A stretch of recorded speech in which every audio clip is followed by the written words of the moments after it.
Welcome to the Idea Pod, a podcast dedicated to exploring and interrogating applied ethics at the University of Leeds.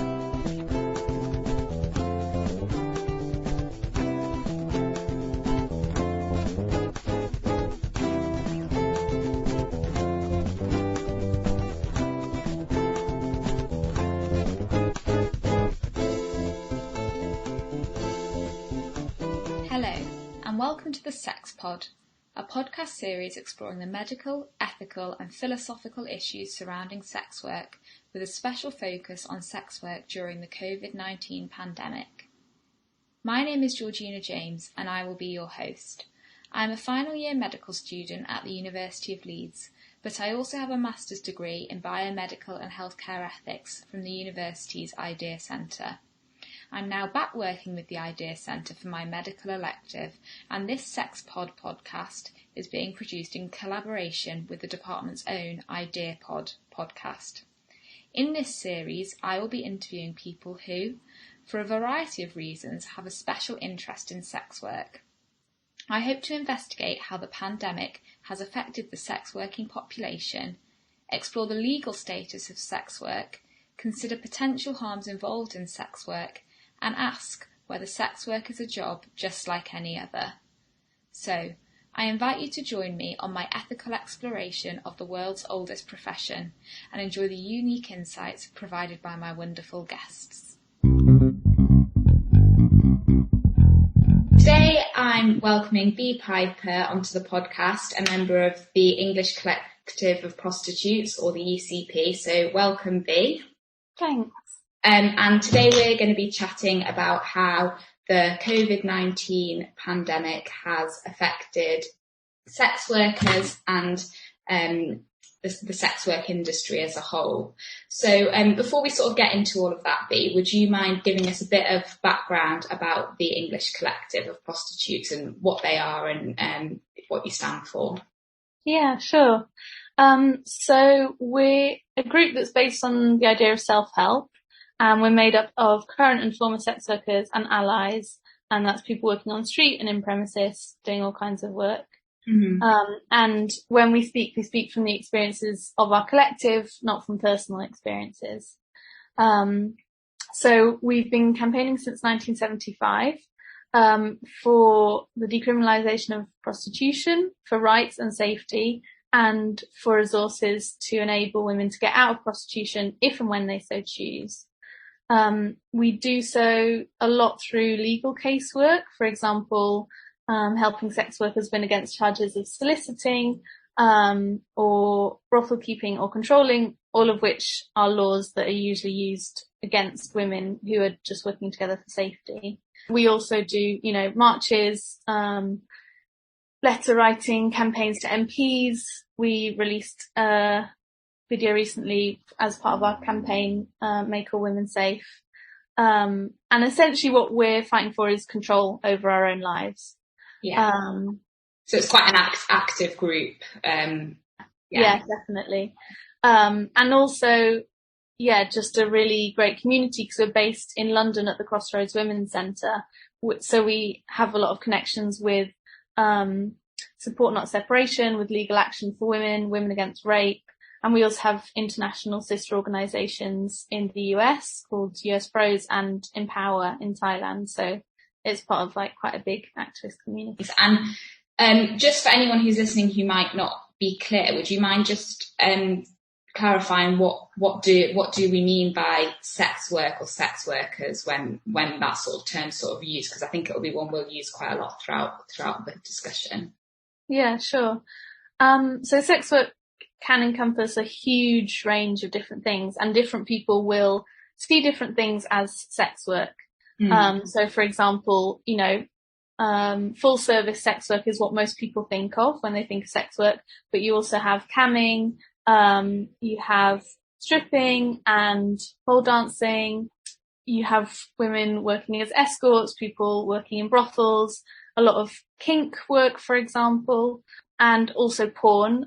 In terms of what we mean when we talk about sex work, we mean everyone, all of those things, everyone who identifies what they're doing as sex work, because I think it's that, broad political umbrella, which is really helpful. Because often as well, if politicians start taking away the rights of people in some of those areas, that will be the first sign for other people. So of a knock-on effect, yeah. Yeah, and that some people are more vulnerable to being criminalised than others. Mm-hmm. So, for example, camming at the moment is in the US under threat from FOSTA-SESTA, from people trying to take away the ability to advertise online. But obviously it's much easier than, for example, street sex work, which is much more visible, much more criminalised. When you're saying camming, do you mean sort of services over the internet via a camera web chat sort of thing? Exactly, yeah. Sorry for not being more detailed. Stuff like OnlyFans, where you can interact with someone via a live webcam or via photos or videos or, other stuff like that. Okay, and I think what's really interesting is you said whatever people identify as sex work, and I suppose that self-identification and self-inclusion in that wider community is quite an important thing, isn't it? Being able to include yourself in that support network. Yeah, and I guess that there's also some sort of discussion or debate around some people who may not call themselves sex workers but may occasionally do sex work. And some people who might do things, for example, kink work like spanking or being a dominatrix, which doesn't fit into some people's traditional idea of what sex work is, but nonetheless, we share the same political goals, and so it makes sense to work on that together. Yeah, of course. Something that's sort of come up in my reading and background research is that there is sometimes a bit of resistance from people to see sex work as work in the traditional sense because of a number of arguments. But I was just wondering what your response or the sort of view of the ECP might be to this kind of stance.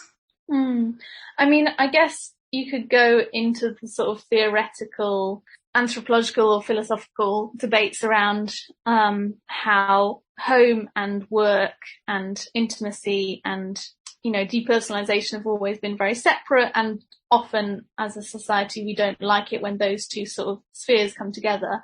But I think what's more important is how sex work as work is argued about politically. In reality. So very often when people say sex work isn't work, what they're saying is, we're uncomfortable with what you're doing. We want you to stop because that would make us feel better and like we have a more feminist world. We don't really care if that means that you can't put food on the table. We just don't want you to argue that you should have workers' rights. That's the crux of the discussion. Yeah. It's just interesting because I think it brings reality into that discussion and says that, look, it doesn't matter if you're not particularly comfortable with what you're doing. Unions don't have to argue that their job is the best job in the world to have labour rights. And that's what we're saying. We're not saying this is, the most amazing job and we're all happy and feminist and stuff. We're saying it's a job like any other. Good days and bad days, good clients and bad clients. But regardless of that, we still need workers' rights. That's very true. And I suppose a lot of the arguments you see against sex work and the sex industry is that it's exploitative or requires a certain amount of sacrifice. But I suppose what you're saying there is that, well, lots of jobs might require sacrifice and might involve some level of exploitation. But that doesn't necessarily mean that they're not work. That sort of sum it up. Yeah, that's great. Very well put. And I guess also if you look at the sort of range of different kinds of sex work and different situations that sex work is in, from people who have very few choices to people who have lots of choices, regardless of how they get into sex work, they still need workers' rights. The other argument that people often use against us, which is like, oh, yeah, you don't choose this, you're all exploited, or if you do choose this, then there must be something wrong with you. And all of that is essentially just an argument that is kind of pointless and irrelevant to the fact that, regardless of why people get into sex work, we need support and protections like any other industry. And you mentioned earlier that the ECP are asking for sort of decriminalisation of sex work. And just for listeners who might not be aware, would you just sort of remind us about the current law surrounding sex work in the UK? Yeah, sure. So just in terms of laws around sex work generally, the options are full criminalisation, which is what most parts of the US have. Then you have partial criminalisation, which is what the UK has, in that it's legal to exchange sex for money, but everything around that is illegal. So soliciting, curb crawling, brothel owning, any third parties being involved, which in reality just means that sex workers are still criminalised, but the sort of optics is, we don't criminalise sex work, but that's actually not true. So very often brothel keeping is just two women working together for safety, and then they will both be charged with brothel keeping each other, which makes no sense. And the same with controlling. Often you just have two women working together for safety, and if one of them says, okay, I'll work Monday and Wednesday, you work Tuesday and Friday, that counts as controlling, which obviously is terrible because it means that sex workers have less power in relation to their clients and also in relation to the police. And I think a really good analogy is abortion. If you say abortion's legal, but everything around it, the providers, the abortion centres, travelling to get an abortion, if you criminalise all of that, you have just criminalised abortion. Yeah, even if a piece of paper says something different. Yeah. And then just in terms of the other types, we have the Nordic model, which is kind of essentially just backdoor criminalisation. It looks more feminist because, it's saying, again, we're not criminalising sex workers, but inevitably what happens is sex workers do get criminalised, especially more visible sex workers, so street sex workers, trans sex workers of colour.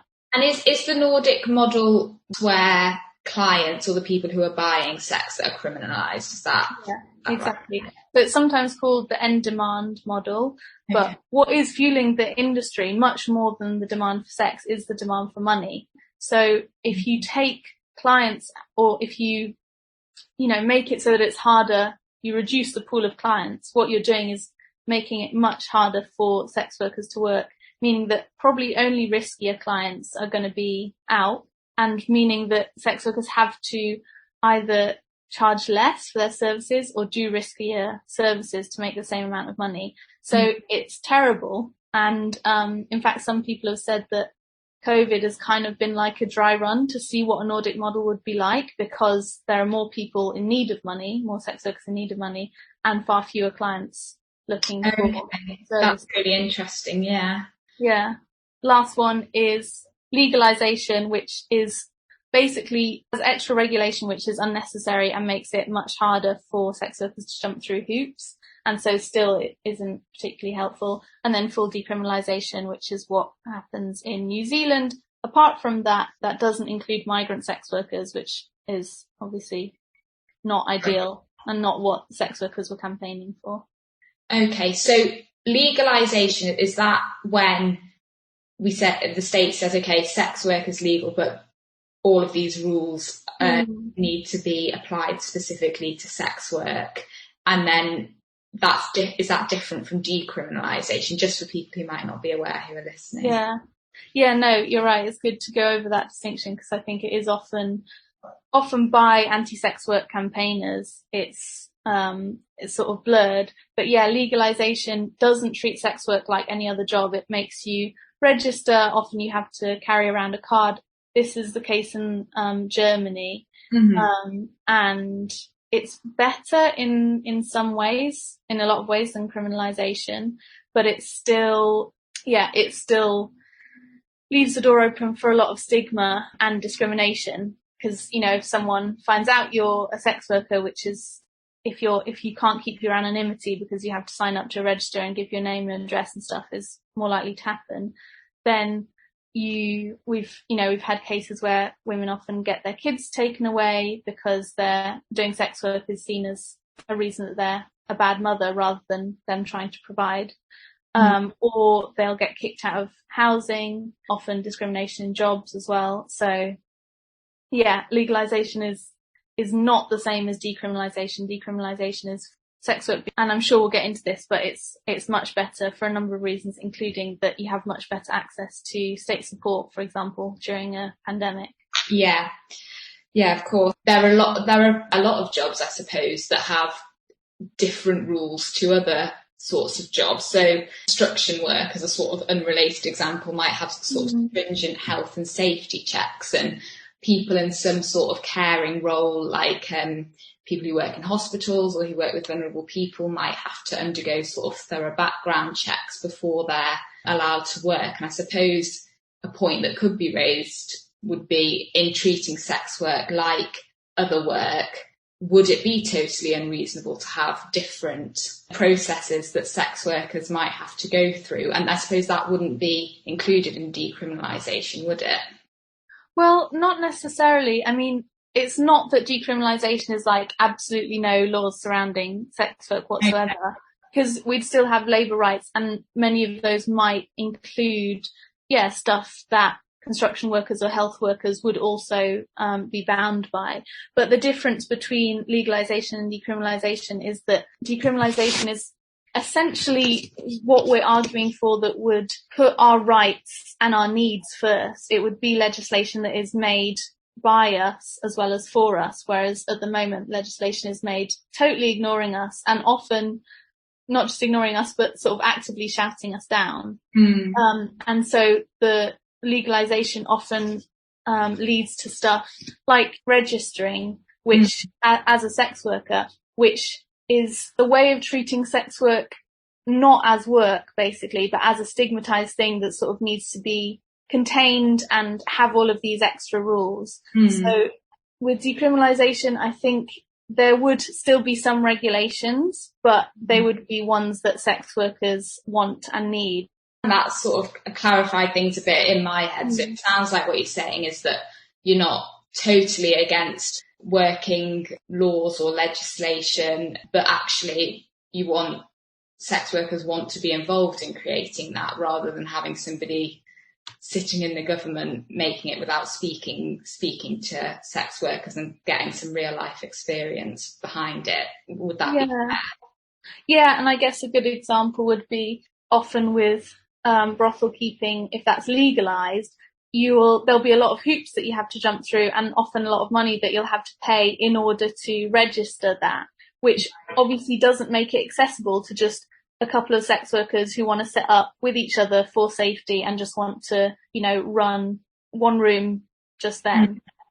When you have it legalised and having to pay more money and jumping through more hoops, what that means is it's only people who potentially aren't sex workers, who have a lot of money, who can then set up and go through all of those regulations, which is just taking agency and power out of sex workers' hands, and, meaning in the end that probably more of our profits go to someone else who can do all of that extra bureaucracy, which is not what we want. We want more power in our hands. Yeah, okay. I think that's a really good background to sort of base the rest of our discussion off.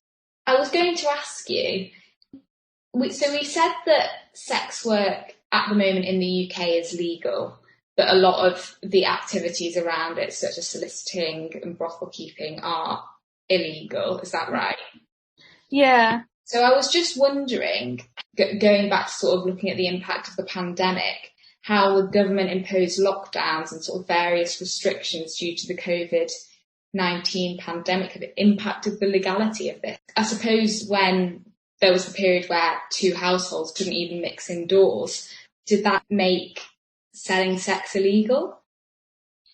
I mean, it certainly increased the amount of criminalisation that sex workers, especially street sex workers, were experiencing, because they're much more visible because there are fewer people there, and so they're more likely to be arrested or have what's called prostitute cautions or public space protection orders given to them, which are incredibly unhelpful and just result in women putting themselves in more vulnerable positions, i.e. going to somewhere that's more isolated so that they won't be seen, or going out at much later hours. So it's certainly increased how dangerous and also how criminalised, and those two always come together. So I guess if it was the street workers that were particularly affected by that, would you say that the pandemic and the sort of stay-at-home orders impacted like the type of work that sex workers were able to do? Yeah, definitely. A lot more women have gone online and done camming, but obviously that's not possible for everyone. So, because it necessitates access to internet, computer, doesn't it? Yeah, and also having a degree of computer literacy, and also having, you know, a space that you're going to be undisturbed. Like if you're in a house with your family, you don't have that space that you can just use for sex work. Yeah, just also in terms of government legislation around COVID-19, I think there has been a sort of spike in anti-sex worker sentiment in politicians. There was Diana Johnson's 10-minute bill recently, which is essentially sort of proposing something like a Nordic model, preventing us from being able to advertise online, which just, you know, if you can interact with a client online, then you've got more on them, you've got a bit more power in that situation, a bit more of an understanding of what to expect. And if you take away the ability to advertise online, then, you know, you can't do that anymore. You're going into interactions in the dark a little bit, I suppose. Exactly. And that was, I think, probably partly brought about by the fact that we saw a lot of really awful media reporting on sex workers during the pandemic, because obviously they're going out to, you know, try and make rent or try and put food on the table. And often the media would, in various newspapers, we saw people's names or people's photos being shared, which is just like horrendous to do. And now that lockdown's easing a bit, it looks like the 10-minute bill is not as much of a threat as we're worried about. But one recent really sad thing that's happened is the Holbeck zone in Leeds has been closed. The Holbeck zone, or managed area of Leeds, allowed the sale of sex and soliciting within the area without fear of prosecution for sex workers or their clients between the hours of 8 p.m. and 6 a.m. And that was by no means perfect, but it meant that women could work there without worrying about getting arrested. And not having that, all it's meant is that women aren't able to work there in safety.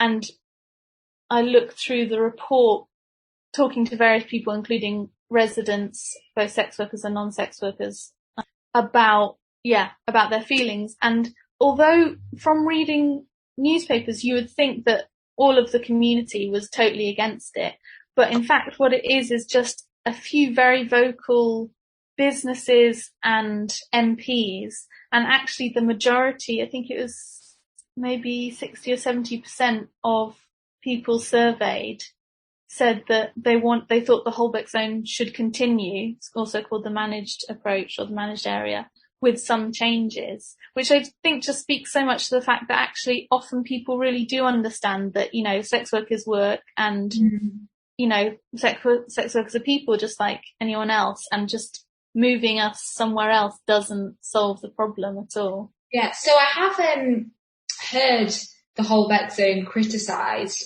I think it was on by sex workers, actually, I think it was on Sarah Pascoe's Sex, Power, Money. If I remember correctly, they were saying that the creation of the Holbeck zone didn't really help the problem. Because it meant that sex workers and the client could exchange money in the zone, but couldn't actually perform the service in the zone. So it was meaning that they were driving to the zone to exchange the money, but having to go somewhere else to work. I don't know, is that what the legislation was? I would defer to them on the specifics, because I haven't read loads about it. I wouldn't consider myself an expert. It's definitely imperfect. Okay. And I think the survey said that a majority of sex workers there wanted to have that as an option, but it just wouldn't surprise me at all if it sort of helped in some ways, but was incredibly inadequate in others. In others. Yeah, because it definitely feels like a sort of plaster over a much bigger problem. But I think in some small ways it has helped in terms of knowing that, okay, at least in this zone, I'm not going to get arrested. And I think what you said about the sort of public's perception of sex workers and stuff is a really interesting and positive thing to sort of take note and maybe should be highlighted more, because I mean 60 to 70% is quite a big majority, isn't it?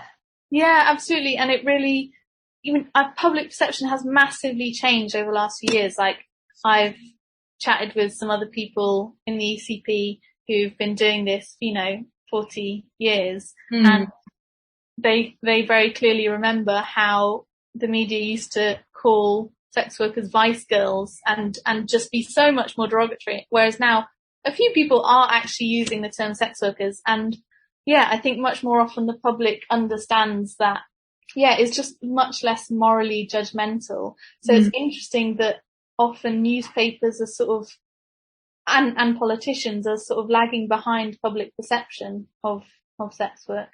I don't know if that's because it just sells more newspapers, or if they kind of want to be seen on a sort of morally righteous high ground. Not sure.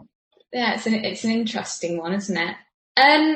The other thing I was going to ask you about COVID and sex work is, you mentioned it briefly about especially street workers being a bit more at risk, but would you mind just saying a bit more about how the pandemic has affected the safety of sex workers? Yeah, I guess so. I've already said that it's a bit like a sort of dry run of the Nordic model, but if you imagine knowing, okay, I've got to make a certain amount tonight, and usually I'll have a certain number of regulars who I might see, and I'll probably be able to go home at this time. If you think about now putting that into the situation of the pandemic, you have much more people closer to the breadline and entering sex work for the first time, or re-entering sex work after leaving the industry. You have many more sex workers and far fewer clients, because obviously fewer people are willing to risk being seen and being arrested. So that means that in order to make the same amount of money, you'll probably be staying out for much longer hours in, worse conditions, where otherwise you might have been like, okay, I'll just call it. Yeah. Exactly.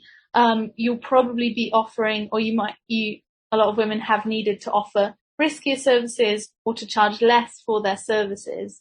So essentially all of that means that sex workers are in a worse position to sort of bargain and to set boundaries. And I think I saw something on the ECP website actually that was saying that in the pandemic, the reports of sex workers to the police of assault or unfair clients or them being put in danger had decreased, but the survey of sex workers hadn't shown any decrease in these assaults actually taking place. So I suppose that just highlights that the pandemic and the lockdown and restrictions introduced a certain level of, or even more, fear and risk, like you've said, which I think is something that shouldn't be ignored.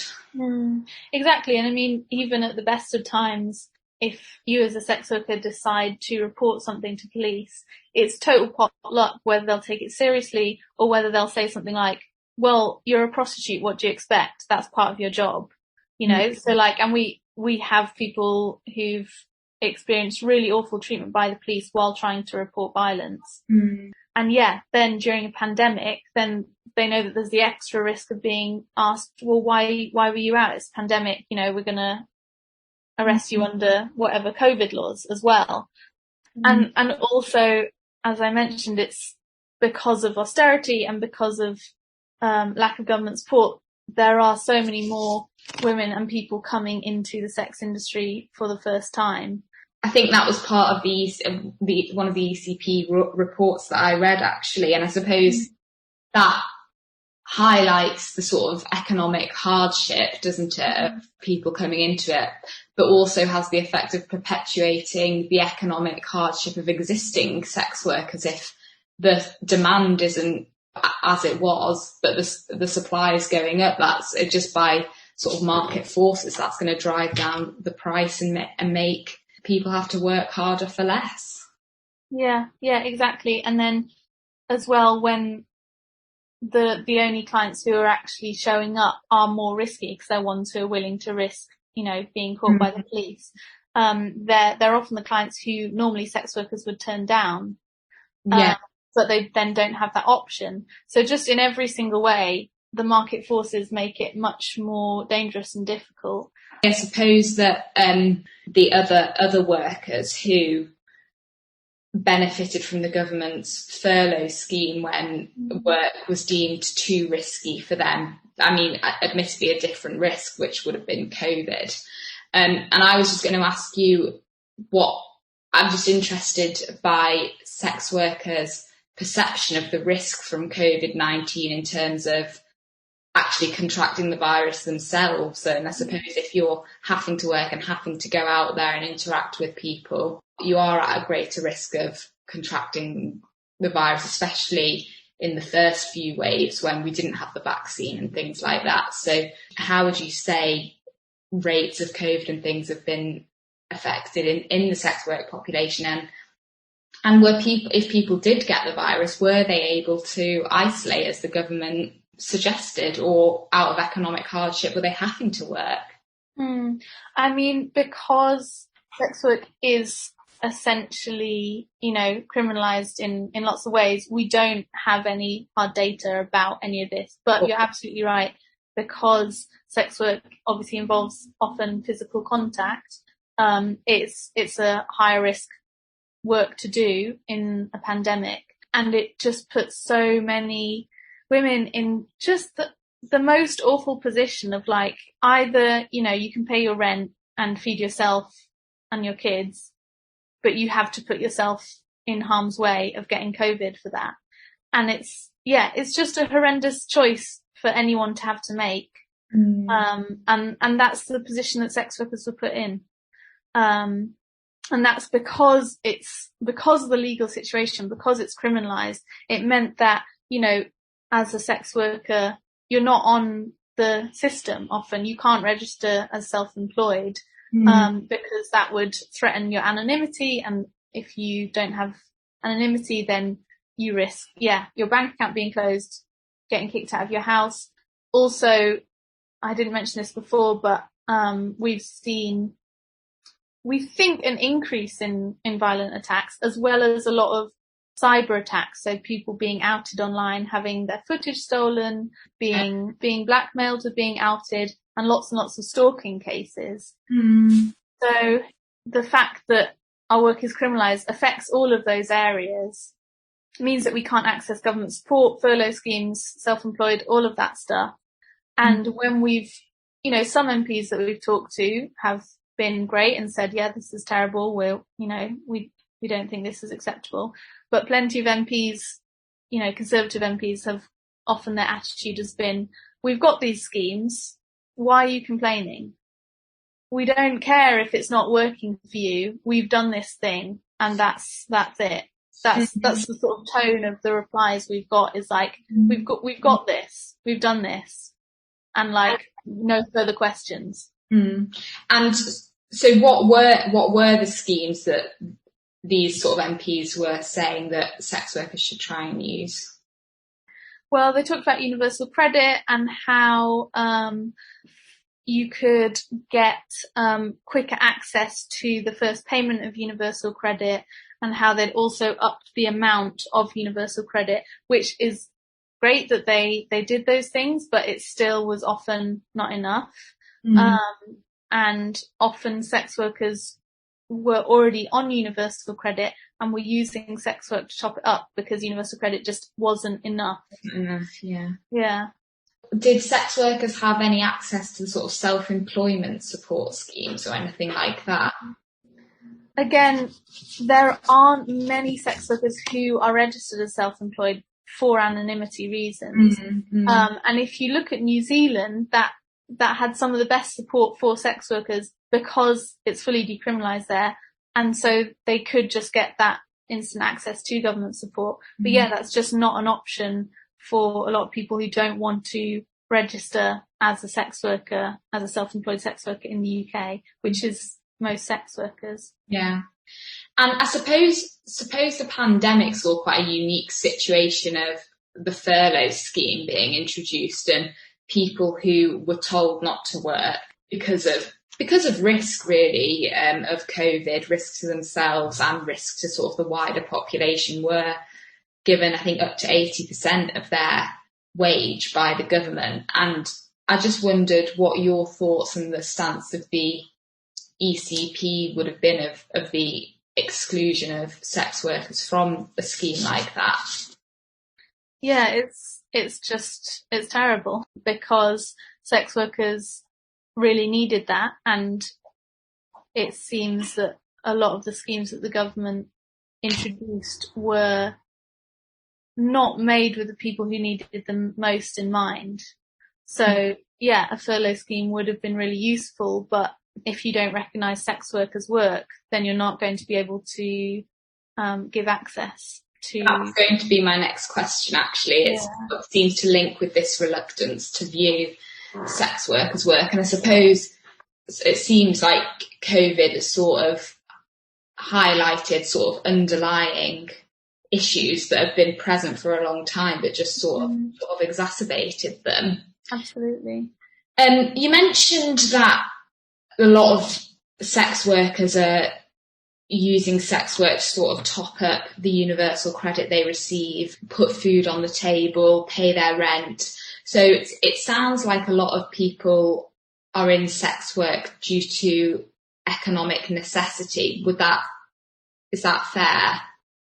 Yeah, I mean, I think there's a broad range of people in sex work for different reasons, but definitely, yeah, a lot of people are there to make money. I mean, most of us are, because it's work, and that's why anyone does work. And do you think that if other jobs that are more traditionally seen as work were better paid or more supported or more accessible, then people would be less likely to become sex workers? Or do you think that it's just on that continuum of another type of work that's an option?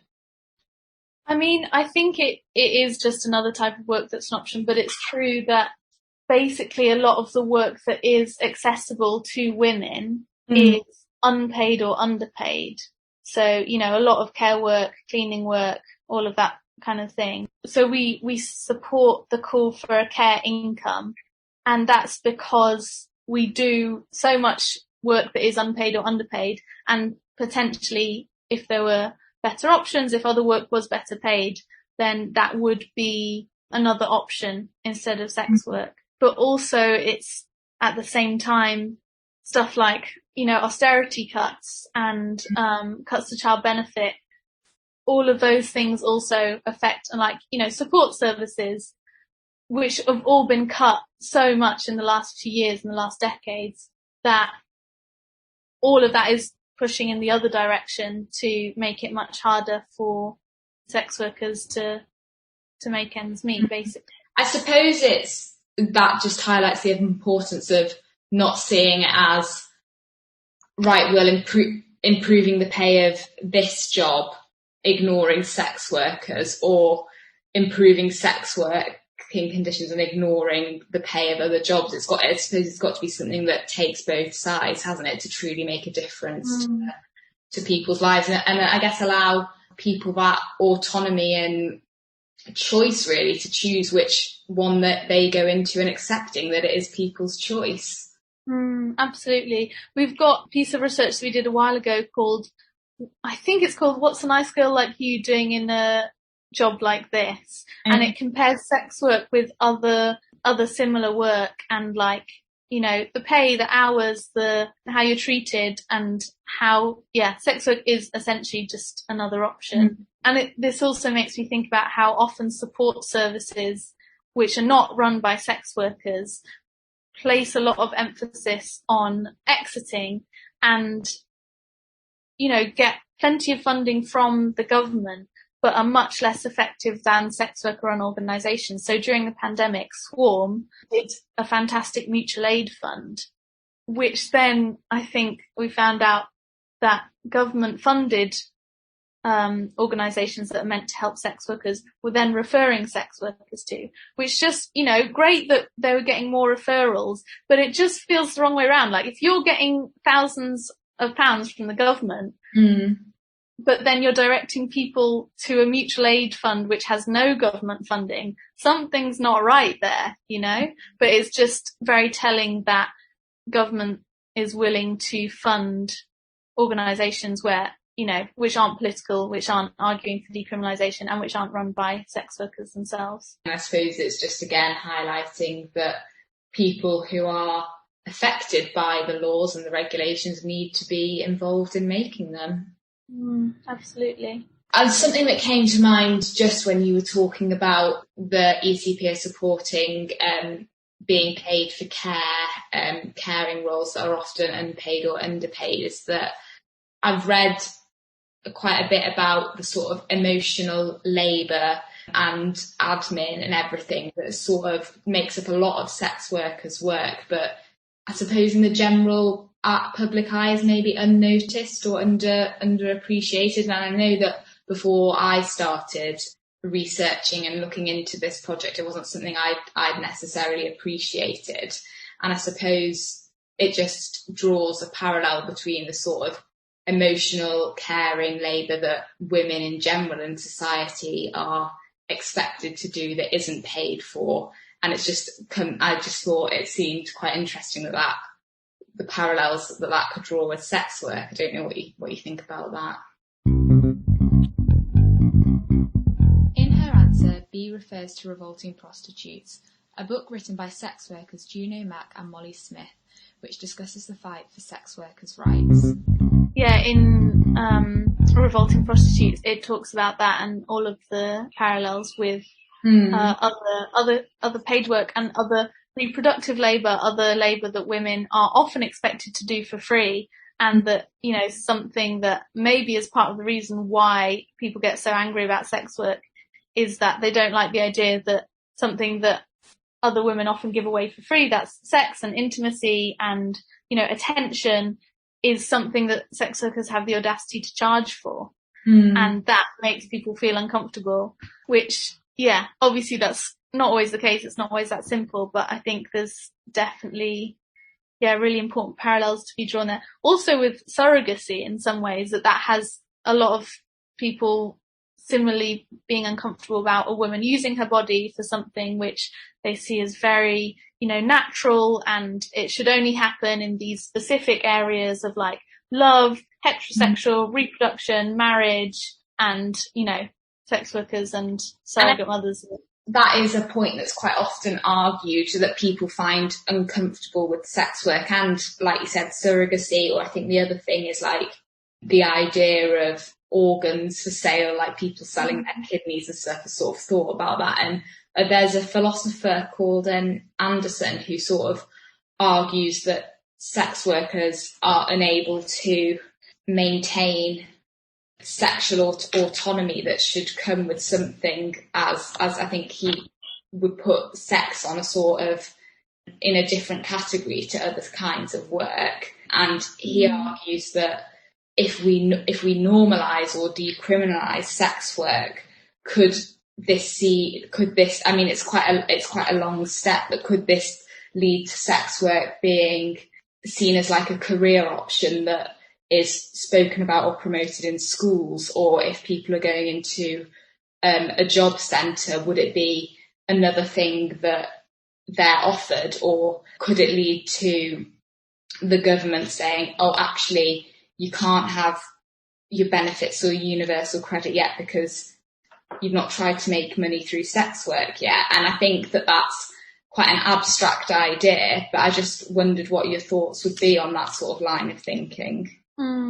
I mean, it just very much feels like it's coming from a place of, I find this uncomfortable and scary, and I'm going to take it to the most worrying place I possibly can, which, I appreciate that that's what philosophers do. They, think about things that maybe don't exist, but I think that unfortunately what that does is just so it's like using these potential imaginary women to be worried about, and in the process throwing under the bus all the women who are currently right now needing to do sex work and needing better protections. And it's like, we're not saying that, if you make sex work legal, everything will be fine, capitalism will be over, happily ever after. We're saying that it might not be perfect, but decriminalisation would make life a whole lot better for a lot of people. And I see what you're saying. I suppose it seems reasonable to improve the working conditions and life of real people in real time, rather than not prioritising them on the basis of how it might affect maybe people who might exist in the future. Yeah, and also it just reminds me quite a lot of homophobic and transphobic, like think of the children arguments, which is like, a lot of children are currently being brought up by sex workers, and they're taught to feel ashamed of that. And wouldn't it be amazing if instead of being taught to feel ashamed, sex work was just seen as another type of work, which, your mum or your parent is doing because they're doing a great job of raising you, and in a really difficult situation. So I think it's so often with these arguments, they're so clearly coming from the point of view of a non-sex worker who is uncomfortable with sex work. Whereas if you imagine these arguments from the point of view of a sex worker or someone who is being provided for by sex work, it just ceases to make sense. It's kind of like, I can't remember which university it was, but it had a stall about sex work to sort of help and inform and support student sex workers. A quick note to say that B is referring to the inclusion of the Sex Workers Outreach Project, or SWAP, at the Freshers' Fair at the University of Brighton in 2018. And a lot of newspapers just lost their minds and were really upset about it and saying, it's promoting sex work to students, rather than saying, this is wonderful for all the students who are also sex workers to know that their university supports them. I see what you're saying there. I think that makes sense. Briefly going back to the sort of impact of COVID on sex workers, I was just going to ask you how you thought the pandemic had affected sex workers' sort of sexual health. Has their access to clinics been reduced or changed? Have they felt less able to go? I mean, I guess I'm kind of coming at this more from a common sense approach than again from any hard data, which is like, when everything's closed down, it is going to be much harder to go to sexual health services and other support services. So, and I guess there's the additional thing of, because it's criminalised, because it's stigmatised, going to a sexual health clinic or any other support service is always going to be a sort of balance of judgment of like, okay, this support would be useful, but how much am I going to have to disclose? How much is that data maybe going to be passed on to police or social services?